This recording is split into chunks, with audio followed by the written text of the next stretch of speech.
Hello students, इस video में अभी हम लोग पढ़ने वाले हैं कि वेस्ट को सेफली किस तरीके से डिस्पोज कर सकते हैं। और यह वीडियो सेकंड पार्ट है इस चैप्टर का। ICSE class 9 biology last chapter में आता है वेस्ट जनरेशन एंड मैनेजमेंट, और ये सेकंड पार्ट और इसमें कंप्लीट करने का कोशिश किया जाएगा जिससे कि आसानी हो। 2 पार्ट में यह चैप्टर छोटा चैप्टर है। तो आइए समझते हैं। पहला है method of safe disposal of waste. पहला टॉपिक है सेग्रीगेशन। सेग्रीगेशन का मतलब होता है वेस्ट जैसे घर से जनरेट होता है तो उसको आप पहले अलग कीजिए, बायोडिग्रेडेबल है या नहीं है। कंपोस्ट बनाया जा सकता है तो कंपोस्ट बनाइए, नहीं बनेगा लोहा मटेरियल है तो रिसाइकलिंग के लिए भेजिए, प्लास्टिक मटेरियल है तो रिसाइकलिंग में जाएगा, रीयूजेबल है तो रीयूज करिए। इस तरीके से सेग्रीगेट करना होता है। तो सेग्रीगेशन में 3 पार्ट आता है। पहला पार्ट आता है देखा जाना है कि क्या कोई रीयूजेबल चीज़ है। रीयूजेबल कहने का मतलब मान के चलिए कि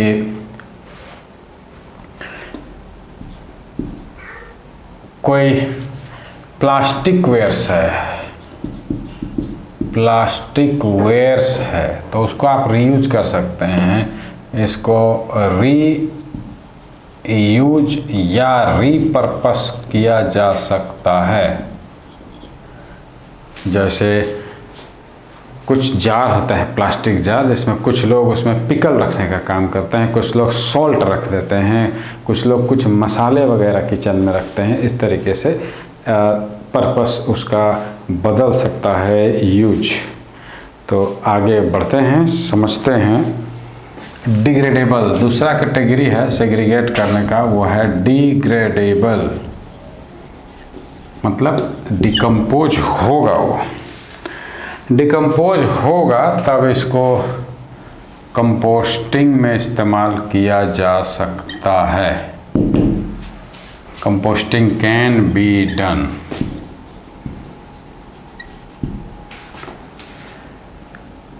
कंपोस्टिंग जनरल किया जाएगा या फिर वर्मी कंपोस्टिंग, मतलब केचुआ या समझिए अर्थवार्म का यूज करके कंपोस्ट बनाया जाएगा मैन्योर के रूप में, and can be utilised for growing plants और वेजिटेबल्स। तीसरा कैटेगरी आता है वो है नॉन बायोडिग्रेडेबल के रूप में सेग्रीगेट करिए। नॉन बायोडिग्रेडेबल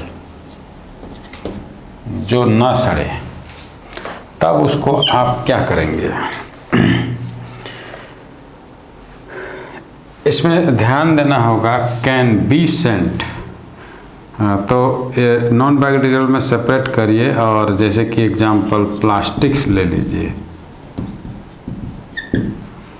तो प्लास्टिक्स को बाद में उसको सेफली डंप किया जाए। अब आता है डंपिंग। सेकंड पार्ट आता है सेग्रीगेट कर लीजिएगा, अब उसके बाद करिएगा इसका डंपिंग। डंपिंग में जैसे कि मान लीजिए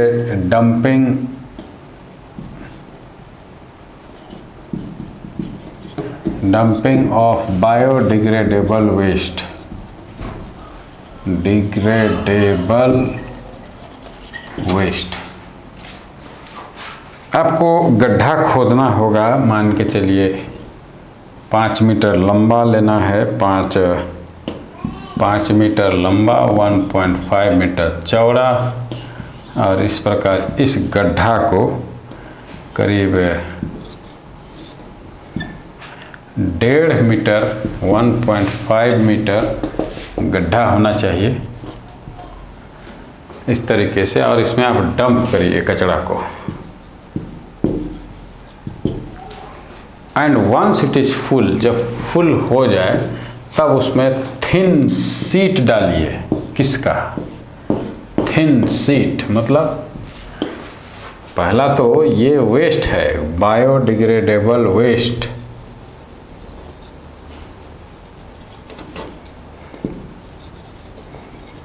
और फिर थिन शीट ऑफ मड डाल देना है, प्लस वाटर्ड रेगुलरली।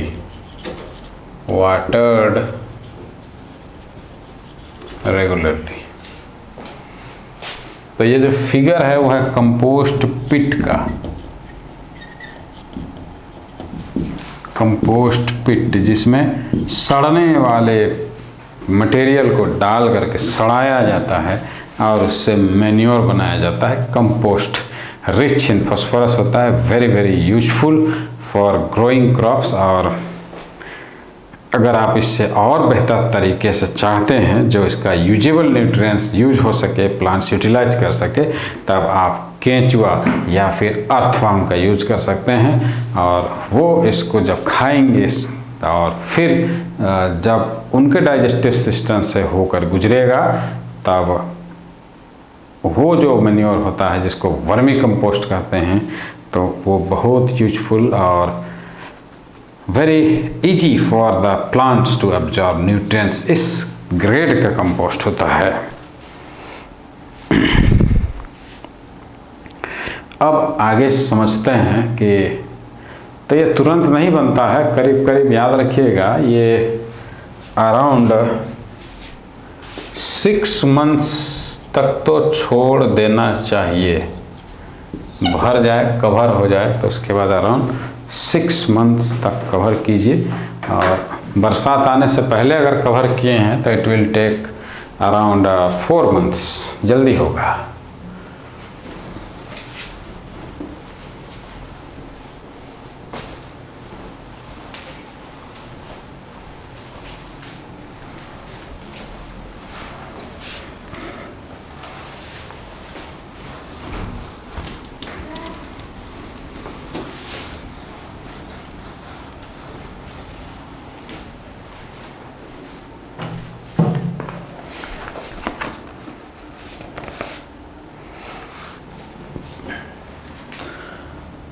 अब आगे जो पढ़ेंगे वो है treatment of effluents before discharge. इसका मतलब एफ्लुएंट्स तो वेस्ट को कहा जाता है, डिस्चार्ज कहने का मतलब है नदी या वाटर बॉडीज में बहाने से पहले सीवेज का पानी जो नाली से जाता है उसको साफ कर लेना चाहिए। अब यहाँ पर समझिए कि ट्रीटमेंट जो है वो किस तरीके से किया जाता है। इसमें 3 लेवल का ट्रीटमेंट होता है। मान के चलिए यहाँ से आ रहा है सीवेज, अनट्रीटेड है, और ये पहला टैंक में इकट्ठा होता है, और इसके बाद इसको पास कर दिया जाता है नेक्स्ट टैंक में, फिर तीसरा टैंक में जाएगा।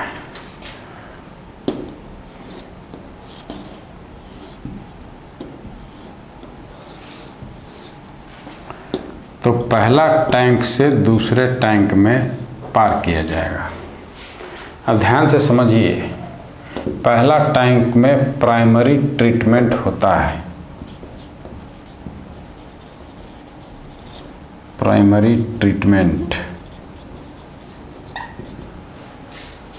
और दूसरे नंबर का जो टैंक है उसमें सेकेंडरी ट्रीटमेंट किया जाएगा।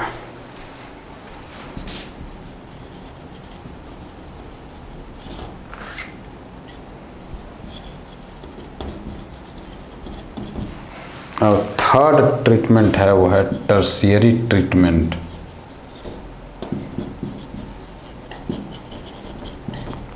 स्टेप बाय स्टेप समझिए। यहाँ कचरा आ जाता है,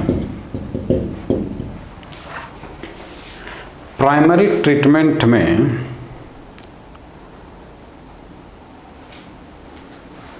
दो काम पर ध्यान दिया जाएगा।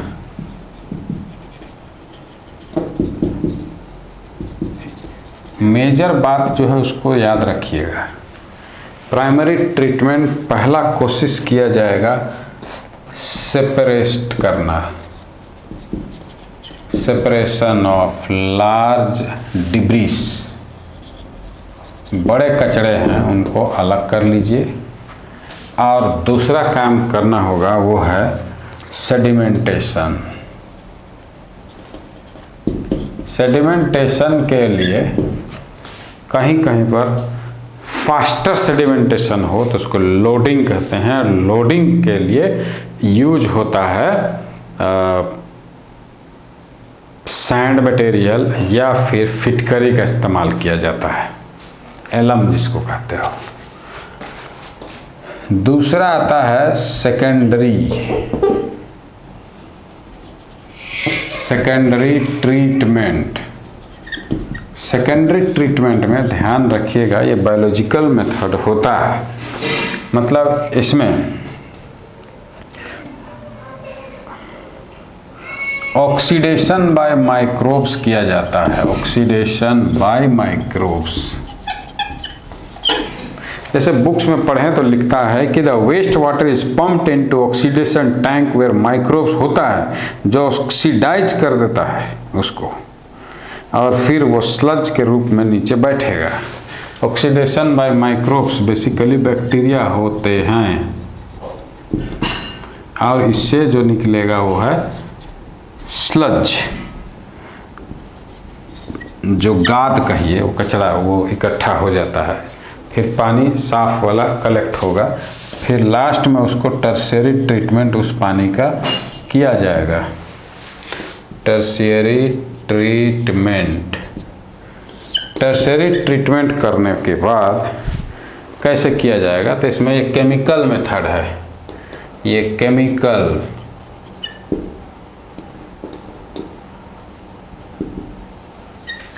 Chemicals are used to kill microbes,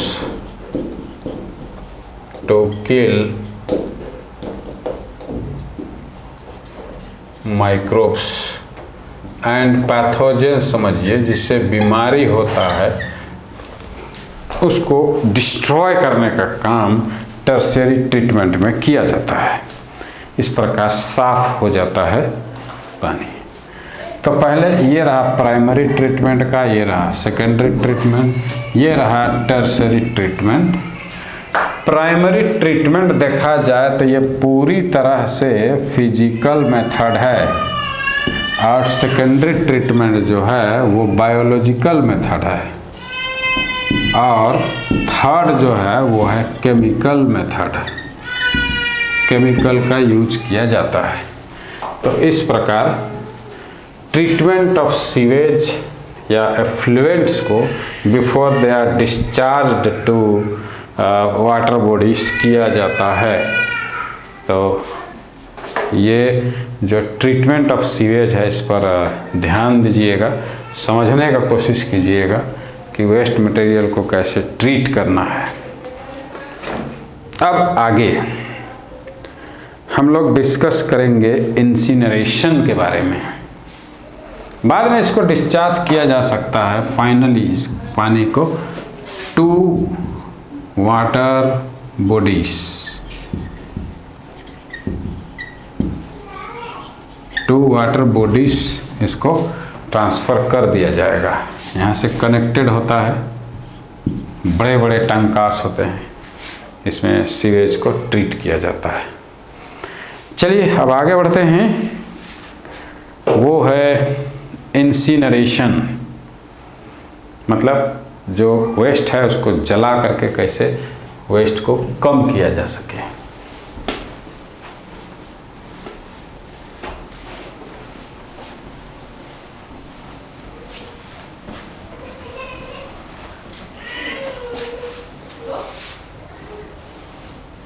अरे यार उधर जा खिलाओ ना, पूरा खत्म हो जाता है मेरा।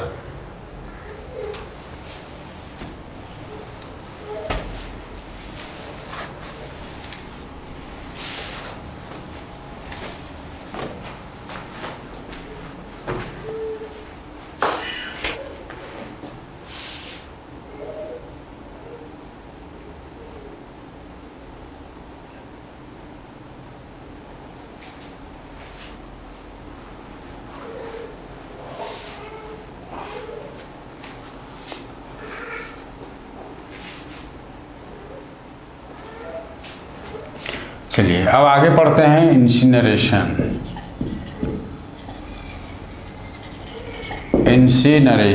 इंसिनरेशन का मतलब होता है बर्निंग ऑफ वेस्ट है ये। Disposal of waste by burning, disposal of waste by burning, जला करके डिस्पोज किया जाएगा वेस्ट को।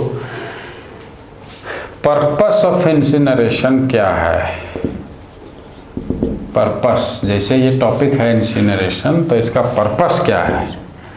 तो बोला पर्पस, पहला पर्पस reduces the volume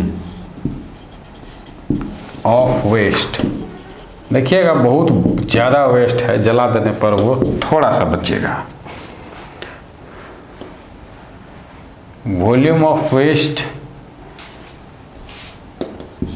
और काम है reduces the weight of waste, उसका वजन भी घट जाएगा। दूसरा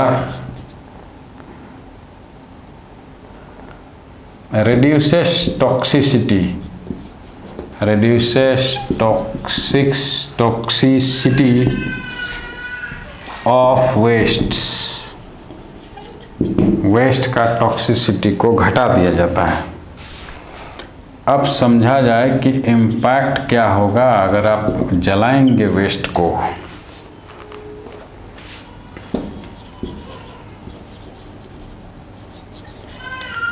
रिलीजियस हार्मफुल फ्यूम्स या सब्सटेंस भी छोड़ सकता है जलने के बाद। ये रहा इम्पैक्ट। दूसरा तो प्रिकॉशंस ध्यान रखना चाहिए कि जब आप वेस्ट को जलाएं तो क्या सावधानियां बरतनी चाहिए या प्रिकॉशंस, उसके बारे में ध्यान दीजिए। पहला कहता है कि incineration should be carried out at very high temperature.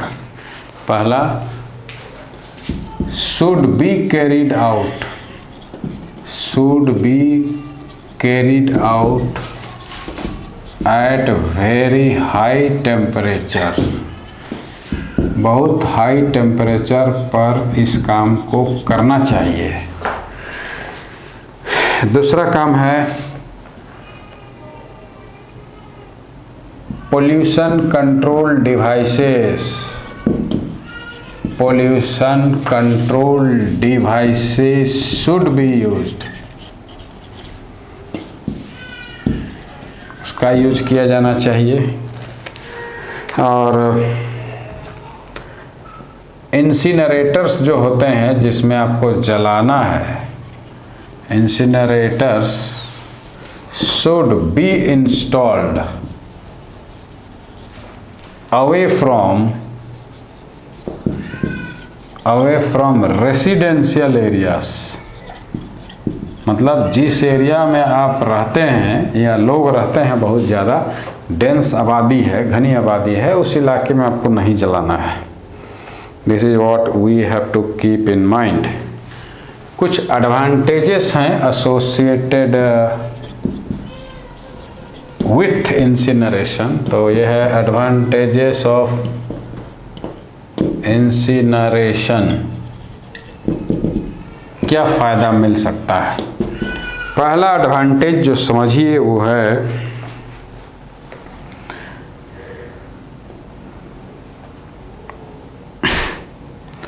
Saves landfill space, क्योंकि कचरा बहुत कम हो जाता है जलने के बाद, इसलिए लैंडफिल का जो जगह लगेगा वॉल्यूम उसको घट जाता है। और useful metals can be recovered, useful metals can be recovered, आप उसको पा सकते हैं। तीसरा एडवांटेज है पावर जनरेशन में काम आ सकता है इंसिनरेशन। ये इसका एडवांटेज है। तो इस प्रकार will continue after a short while of this